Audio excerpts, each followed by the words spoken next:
이렇게 고개를 갸우뚱하는데, 이 콜린스라고 하는 선수는 팀의 승리를 위해서 가장 많은 희생을 한 인물로 알려져 있습니다. 위기의 순간마다 절묘하게 희생 번트를 때려가지고 팀을 구원해내는 그런 일들을 주로 많이 했습니다. 현역 시절에 그는 512개의 희생 번트를 성공시켜서 그 부문에 메이저리그 기록으로 남아 있습니다. 같은 부문에 2위와는 한 120개 정도의 차이가 날 만큼 아주 현격한 차이를 보이고 있는 선수입니다. 콜린스는 당시에 드물게 대학교 졸업자입니다. 그것도 아이비리그의 콜롬비아대 출신으로 자부심이 강하다고 해서 언론은 그에게 카키라는 별명을 붙여주었습니다. 그러나 동료들 사이에서는 별명이 그리스도로 통했습니다. 자신은 번트를 때리고 죽음을 맞지만 2루에 있는 자기 동료를 3루까지 진출을 시켜서 이제 득점의 기회를 만드는 그런 일들을 많이 했습니다. 그래서 패배의 수렁 가운데 허덕이고 있는 팀을 승리로 부활시킨 역할들을 여러 번 감당했고, 그래서 그의 별명이 동료들 사이에서는 그리스도라고 불림을 받게 된 겁니다. 그리스도라고 하는 말은 기름 부음을 받은 자이고 구원자, 메시아 이런 의미를 가지고 있죠. 알고 보면 그는 강타자였습니다. 3루타를 187개나 때려서 당시 아메리칸 리그에서 이 부문에 3위에 오를 만큼 배팅에도 아주 능했던 선수입니다.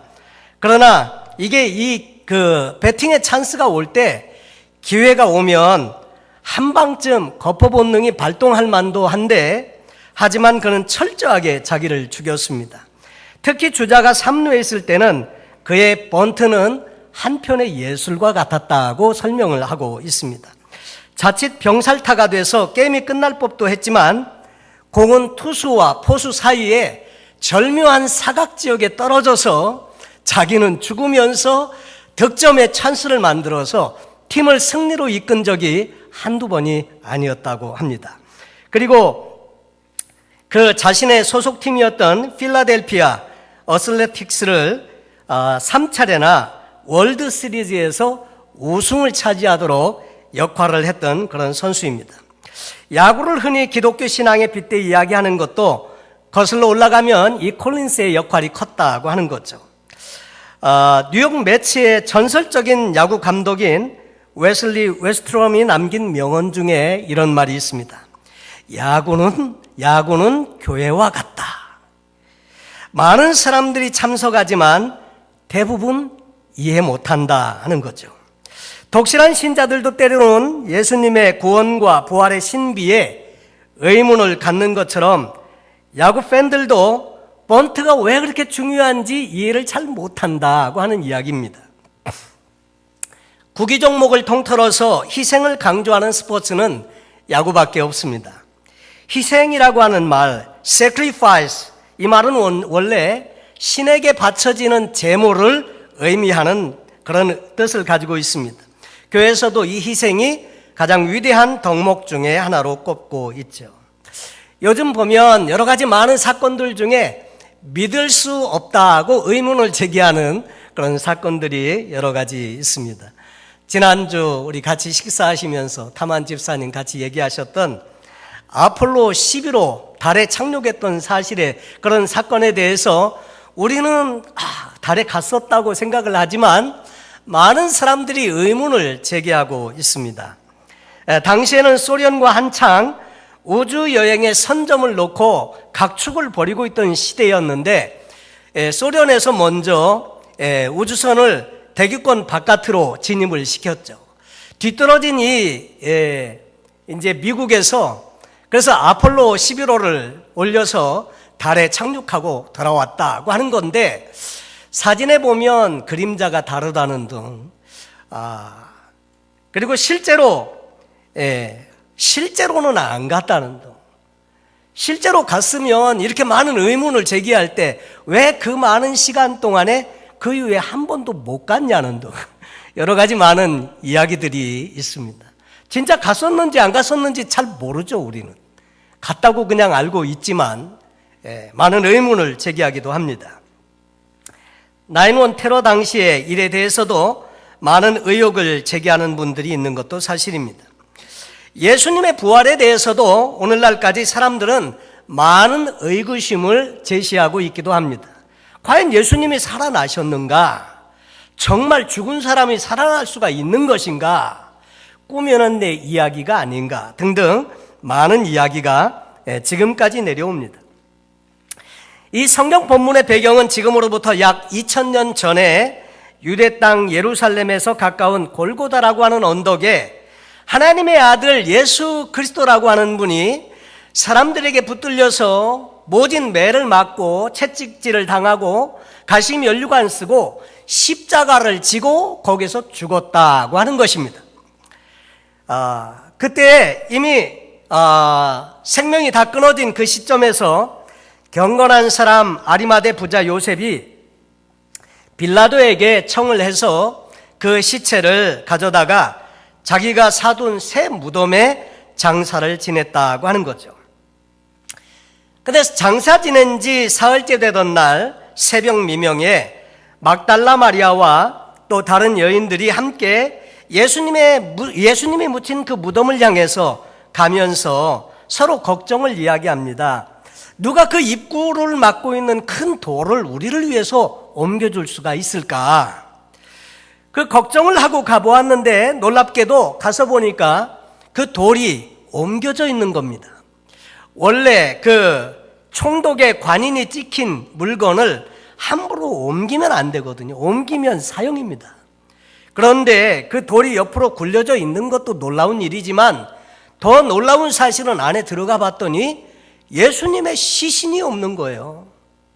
아니 예수님의 시신을 누가 어떻게 했단 말인가?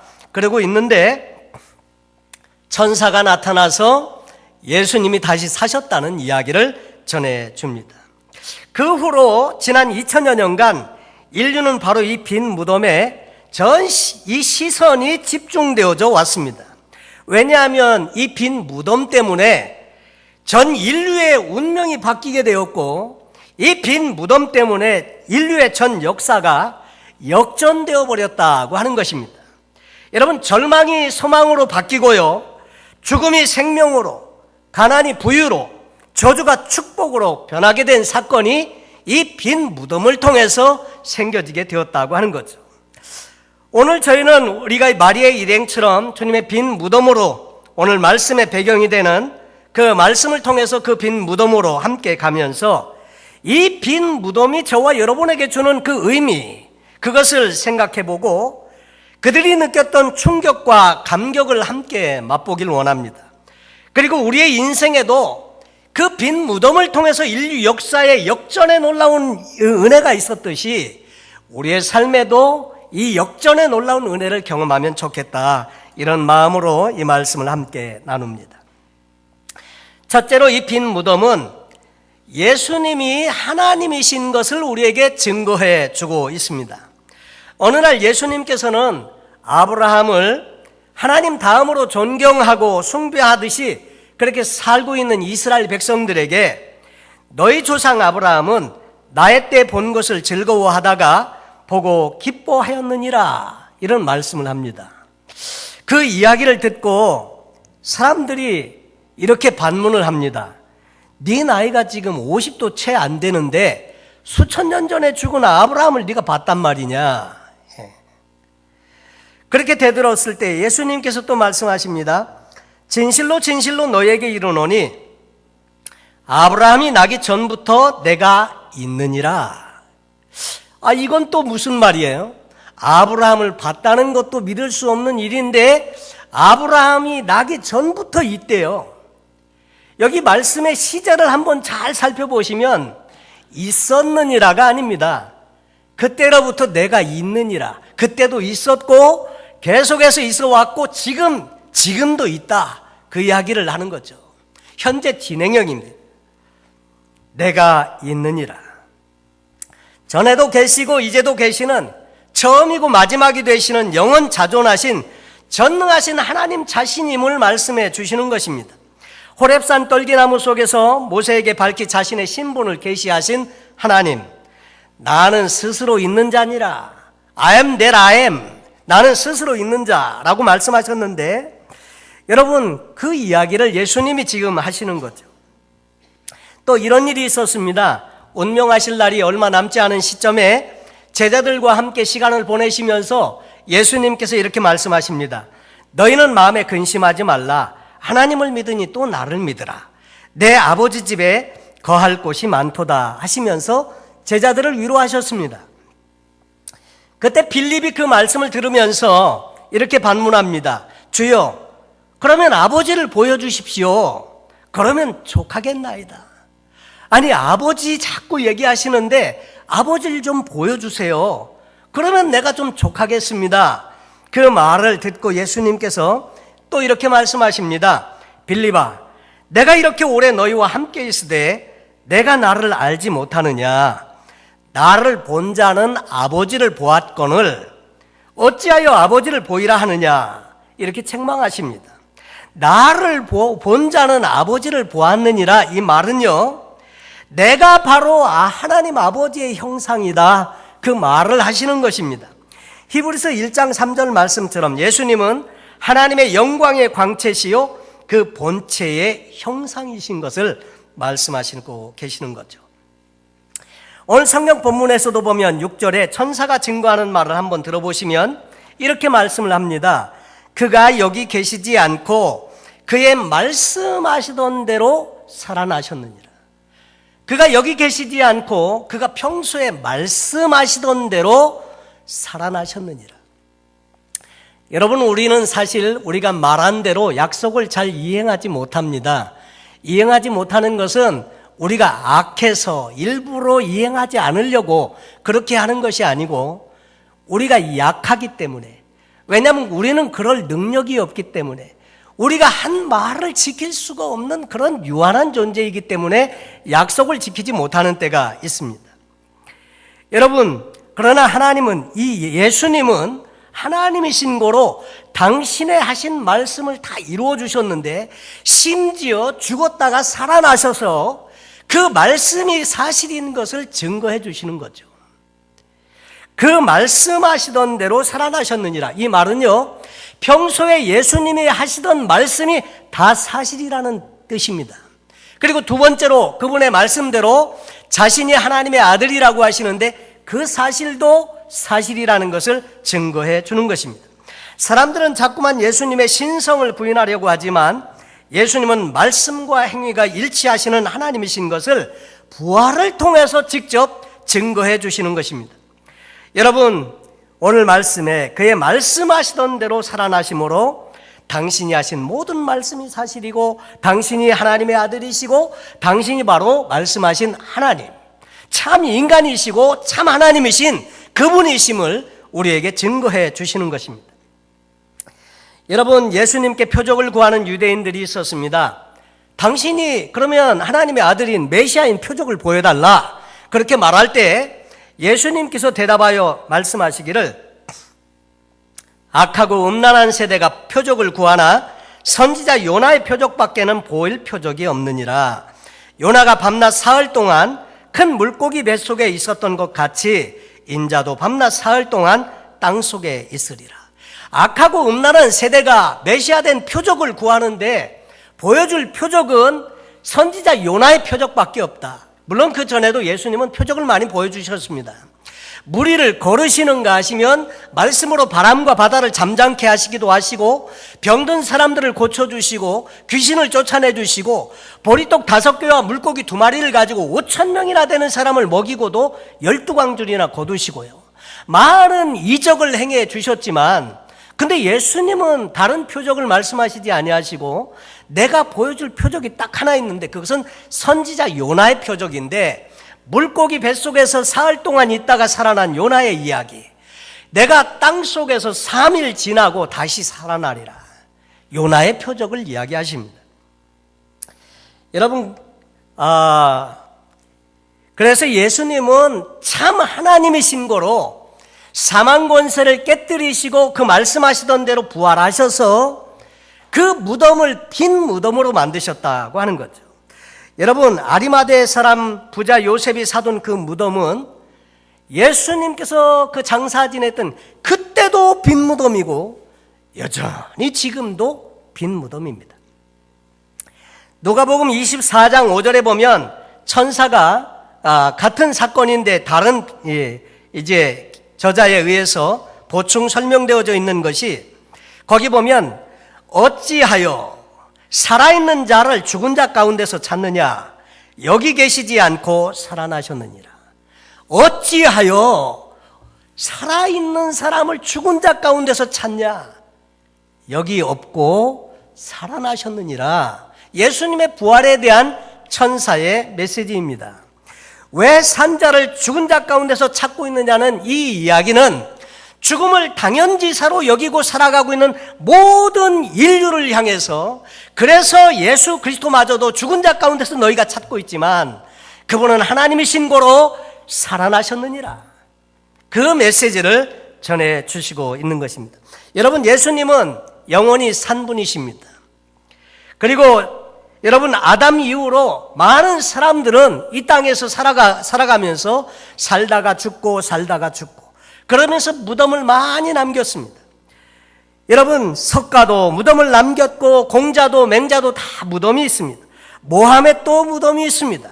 심지어 한때 선하를 호령했던 모든 왕들도 큰 무덤을 남겼습니다. 그런데 예수님 그분은 무덤이 없어요.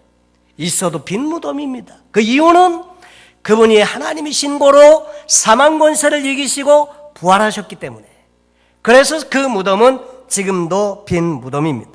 이 빈 무덤은 그분의 하신 모든 말씀이 사실이고, 그분이 하신 말씀, 다시 말해서 그분이 하나님의 아들이시고 메시아시고 그리스도이신, 그분이 하나님이신 것을 우리에게 증거하는 표적입니다. 그래서 이 무덤은 지금도 빈 무덤입니다. 둘째로, 이 빈 무덤은요, 예수님께서 마침내 승리하신 것을 우리에게 선포해 줍니다. 예수님께서 어느 날 나인성으로 들어가실 때에 나인성에서 장례 행렬이 성 바깥으로 나오고 있었습니다. 어느 청년이 하나 죽었는데 그 청년은 나인성 과부의 아들입니다. 아들이 하나밖에 없습니다. 그 아들 하나 목매서 그렇게 키우고 있었는데 이 청년이 어떤 이유에서든지 죽은 거예요. 그래서 곡하고 슬퍼하면서 오는 그 여인을 바라보니까 너무너무 안 됐거든요. 그래서 지나가는 장례 행렬을 멈추게 하십니다. 그리고 청년의 관에 손을 대시고 예수님께서 이렇게 말씀을 하십니다. 청년아, 내가 내게 말하노니 일어나라. 이 말씀 한마디에 죽었던 청년이 살아났습니다. 그래가지고 그 어머님에게 이제 돌려보내죠. 여러분, 그 성의 장례가 오히려 축제가 되는 큰 기쁨을 맛보게 되었습니다. 여러분, 그 사건은 죽음이 결코 예수님 앞에서 왕노릇하지 못한다는 사실을 단적으로 보여주는 한 사건입니다. 어느 날은 회당장 야이로의 딸이 죽었습니다.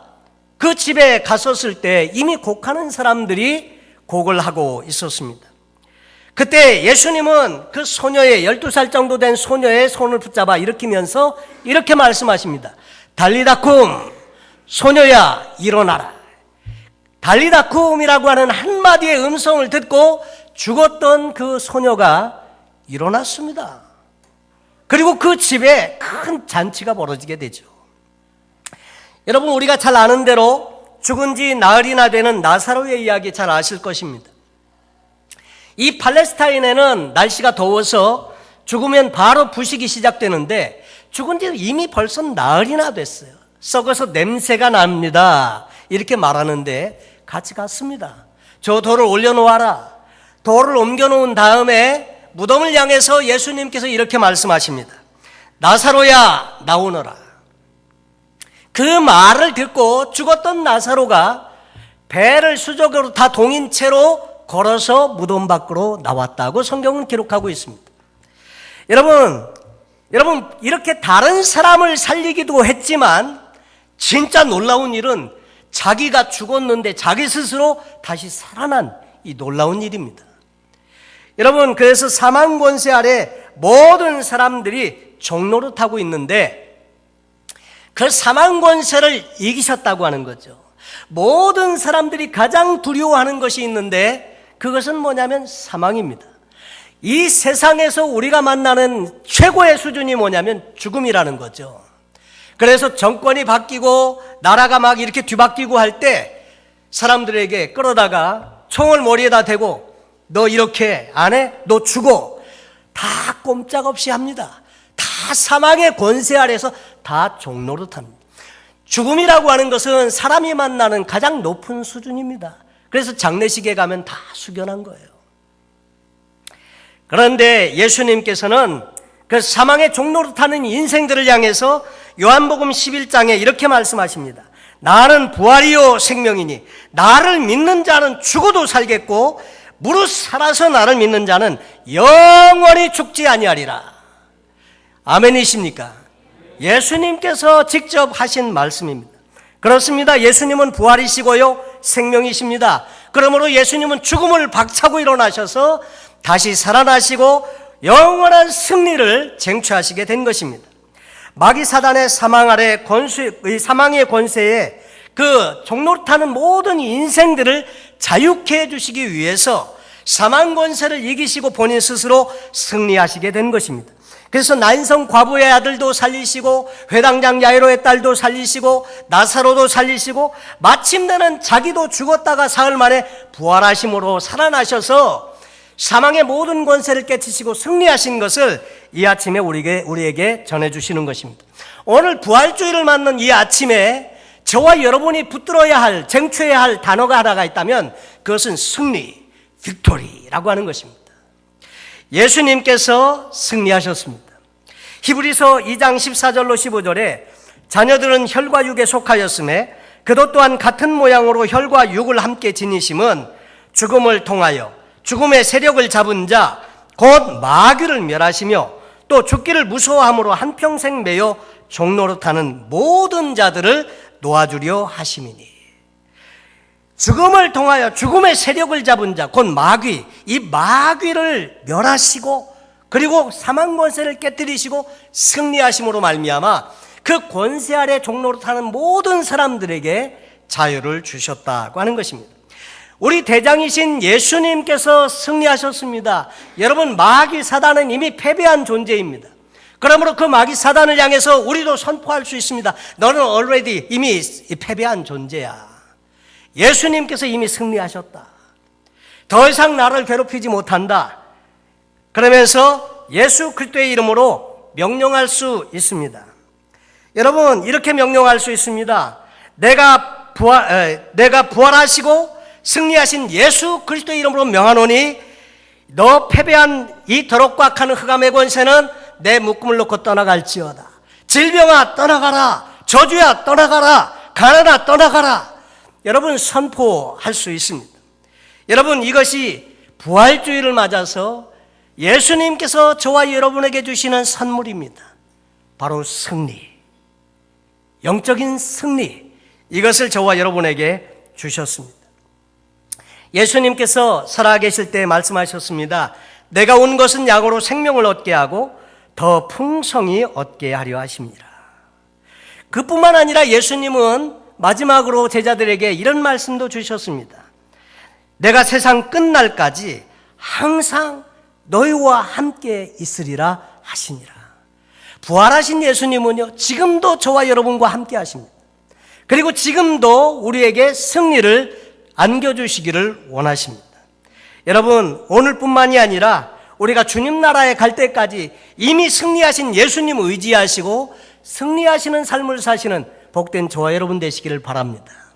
세 번째로, 이 빈 무덤은 장차 우리 믿는 자들의 무덤 역시 빈 무덤이 되고야 말도록 그렇게 해주시겠다고 하는 예수님의 약속입니다. 요한복음 6장 39절에 보면 아버지의 뜻은 내게 주신 자 중에 내가 하나도 잃어버리지 아니하고 마지막에 다시 살리는 이것이니라. 계속 말씀을 읽어가다 보면 40절에 44절에 그 다음에 54절에 세 번에 걸쳐서 동일한 말씀이 또 나옵니다. 마지막 날에 내가 다시 살리리라. 마지막 날에 내가 다시 살리리라. 마지막 날에 내가 다시 살리리라. 나사로가 죽어서 무덤에 장사된 지 나흘 되던 날, 예수님께서는 마리아와 마르다의 집에 찾아가셨죠. 울고 있는 마리아를 보시면서 그 함께 통분히 여기시면서 그를 어디 두었느냐 물으셨습니다. 가로되 와서 주여 와서 보옵소서 하니 예수께서 눈물을 흘리시더라. 예수님께서 우셨습니다. 근데 이때 나사로의 무덤 앞에서 울고 있는 다른 세 부류의 사람이 있는데, 첫째는 마리아입니다. 오라버니를 잃고 슬퍼서 울고 있습니다. 두 번째로는 유대인입니다. 이 사람들은 같이 울어주는 거죠. 그런데 예수님의 우시는 동기는 마리아의 쪽도 아니고 유대인들 쪽도 아닙니다. 예수님께서는 무덤에 갇힐 수밖에 없는 인생들의 운명과 그 죽음을 응시하시면서 우시는 그런 울음이셨습니다. 그래서 요한복음 6장 39절 이하에 계속 되풀이하면서 약속해 주시는 말씀이 내가 마지막 날에 다시 살리리라. 나사로뿐만 아니라 모든 죽은 자들에 대해서 마지막 날에 다시 살려주시겠다고 약속해 주시는 것입니다. 이 약속과 맹세가 공수표가 아니라는 것을 증거하기 위해서 예수님이 직접 자기가 사망 권세를 깨뜨리시고 부활하셨다고 하는 것이 이 부활절에 우리에게 주시는 놀라운 메시지인 것입니다. 부활하시고 나서 우리에게 역시 마찬가지로 하시는 말씀이 마지막 날에 내가 다시 살리리라. 고린도전서 15장 13절 이하의 말씀에 만일 죽은 자의 부활이 없으면 그리스도도 다시 살아나지 못하셨으리라. 그리스도께서 만일 다시 살아나지 못하셨으면 우리가 전파하는 것도 헛것이요 또 너희 믿음도 헛것이며 또 우리가 하나님의 거짓 증인으로 발견되리니 우리가 하나님이 그리스도를 다시 살리셨다고 증언하였습니다. 만일 죽은 자가 다시 살아나는 일이 없으면 하나님이 그리스도를 다시 살리시지 아니하셨으리라. 만일 죽은 자가 다시 살아나는 일이 없으면 그리스도도 다시 살아나신 일이 없었을 터이요 그리스도께서 다시 살아나신 일이 없으면 너희의 믿음도 헛되고 너희가 여전히 죄 가운데 있을 것이요 또한 그리스도 안에서 잠자는 자도 망하였으리니 만일 그리스도 안에서 우리가 바라는 것이 다만 이 생의 삶뿐이면 모든 사람 가운데 우리가 더욱 불쌍한 자이리라. 여러분, 부활이 없으면 우리처럼 비참한 사람이 없다 이거죠. 그런데 말씀은 이렇게 말합니다. 그러나 이제 그리스도께서 죽은 자 가운데서 다시 살아나사 잠자는 자들의 첫 열매가 되셨도다. 사망이 한 사람으로부터 말미암았으니 누굽니까? 아담입니다. 죄로 말미암아 죽음이 왔는데 그 한 사람으로 말미암은 것은 바로 아담으로부터 온 것입니다. 사망이 한 사람으로부터 말미암았으니 죽은 자의 부활도 한 사람으로 말미암는도다. 죽은 자의 부활 한 사람이 누구입니까? 예수 그리스도입니다. 두 번째 아담인 예수 그리스도, 그분을 통해서 부활도 우리에게 오게 되었다고 말씀합니다. 아담 안에서 모든 사람이 죽은 것 같이 그리스도 안에서 모든 사람이 삶을 얻으리라. 여러분, 이것이 부활절 아침에 하나님께서 약속하신 마지막 날에 내가 다시 살리리라는 확실한 하나님의 약속인 것입니다. 여러분, 예수님의 부활은 사실입니다.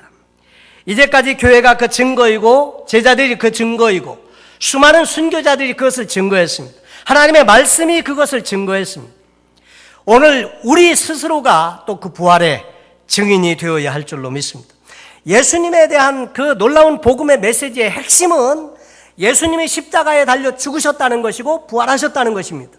죽으신 걸로 맞췄으면 그것은 반쪽짜리밖에 복음이 되지 않습니다. 그러나 그분이 부활하심으로 그분의 모든 말씀은 사실이고 그분은 하나님이시고 그분의 말씀대로 그를 믿는 모든 자들이 그 피를 힘입어 죄사함을 얻게 되고 하나님의 자녀가 되고, 그리고 그가 부활하심과 같이 우리도 마지막 날에 같이 살림을 받아서 저 영원한 하나님 나라에 간다는 것, 이것이 예수 그리스도께서 우리에게 주시는 그런 하나님 나라에 관한 복음의 메시지인 것입니다.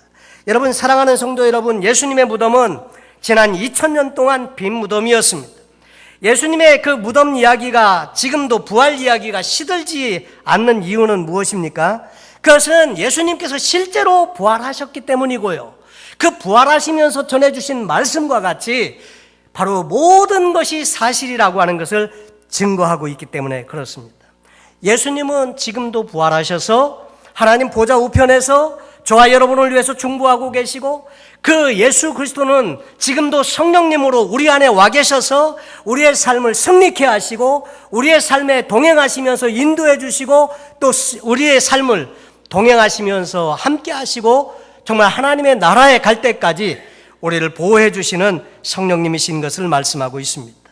여러분, 이 사실을 믿으시고 이 부활절 아침에 예수 그리스도를 여러분의 마음 가운데 모시고 또 그 주신 승리의 메시지처럼 늘 승리하시면서 사시는 복된 저와 여러분 되시기를 예수님의 이름으로 축원합니다. 기도하겠습니다. 예수님께서는 이 땅에 오셔서 우리를 위해서